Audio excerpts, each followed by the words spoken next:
Certainly in the US, the message that we've been getting, or we got 2 years ago, was that there's a really strong demand for improved traction due to the weather and adverse weather conditions in the winter.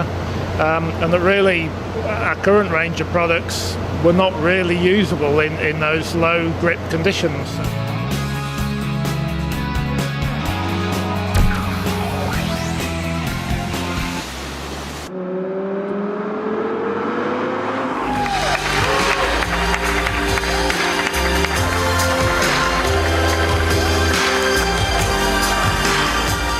The all-wheel drive system we've selected is an on-demand system, which means that we're able to continuously vary the torque transfer between the rear and the front axle.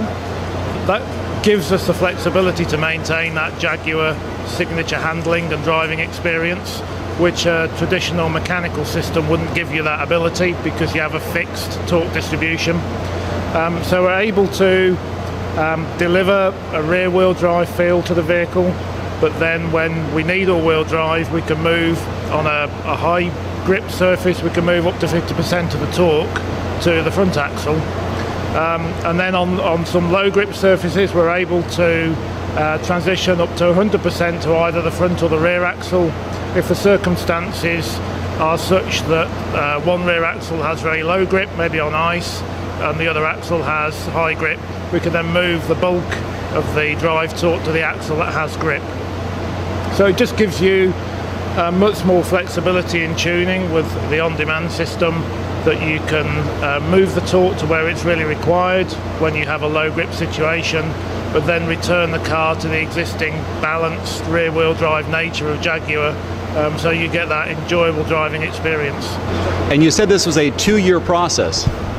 Yeah, it was a very challenging delivery program. Initially it was set out to be 2.5, nearly 3 years, but there was a big pressure to bring that forward. So in the end, it turned out to be 2 years from program start to delivery. So it was a pretty tough and challenging project to deliver. I'm curious about the reaction people are going to have to the first ever all-wheel drive. Certainly in the US, the message that we've been getting, or we got 2 years ago, was that there's a really strong demand for improved traction due to the weather and adverse weather conditions in the winter. And that really our current range of products were not really usable in those low grip conditions. So the reason we've developed the system is to provide that extra confidence and security for the customer when grip conditions are poor, but doesn't detract from the driving experience when you've got dry tarmac conditions. So that was really the balance of not losing what the car is about, but giving that all-wheel drive confidence when the customer needs it. I think that the tuning side of it is really the bit that creates the character of the car. So the mechanical engineering, it was difficult to fit everything in because the platform wasn't engineered from the start, from the original inception, to take all-wheel drive. So to get all of the components in was a real mechanical challenge. But I think the thing that brings the car alive and gives it its character is really the controls and tuning aspects. Until next time, this is Dave Erickson on special assignment in New York City for TFLcar.com.